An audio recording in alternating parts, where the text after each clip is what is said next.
Nah, kemarin kita sudah belajar tentang sumber daya alam. Nah, apa itu sumber daya alam? Sumber daya alam itu adalah semua kekayaan berupa benda mati maupun benda hidup yang berada di bumi dan dapat dimanfaatkan untuk memenuhi kebutuhan hidup manusia. Nah, akan tetapi, apakah kalian tahu bahwa di negara kita juga memiliki berbagai macam sumber daya alam yang sangat bermanfaat untuk kesehatan tubuh? Nah, sumber daya alam tersebut dikenal dengan nama toga atau tanaman obat keluarga. Nah, toga ini adalah tanaman hasil budidaya rumahan yang berkhasiat sebagai obat. Ada beberapa contoh sumber daya alam yang dapat dimanfaatkan sebagai obat.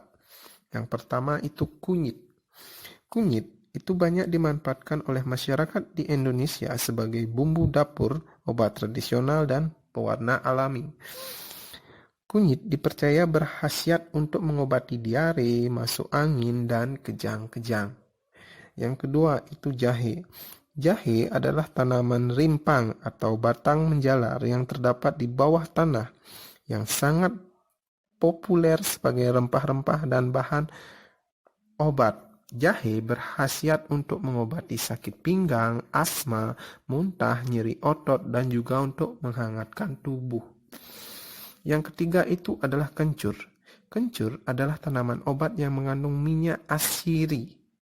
Kencur berkhasiat untuk mengobati sakit kepala, batuk, melancarkan keringat, dan mengeluarkan dahak.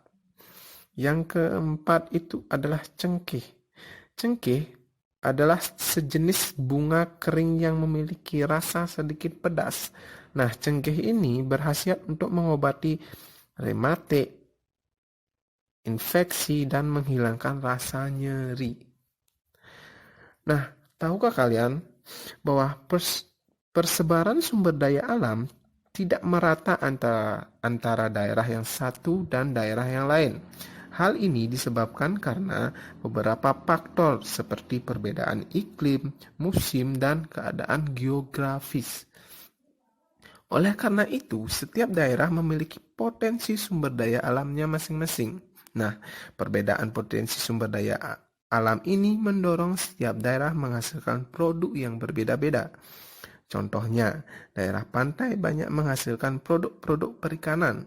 Kemudian dataran rendah menghasilkan produk-produk hasil olahan industri, sedangkan dataran tinggi terkenal akan produk hasil perkebunan.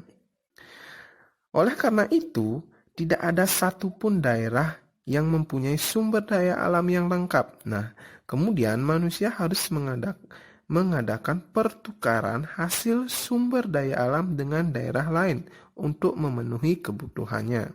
Nah, pertukaran hasil sumber daya ini yang dikenal dengan istilah barter, yang merupakan cikal bakal perdagangan yang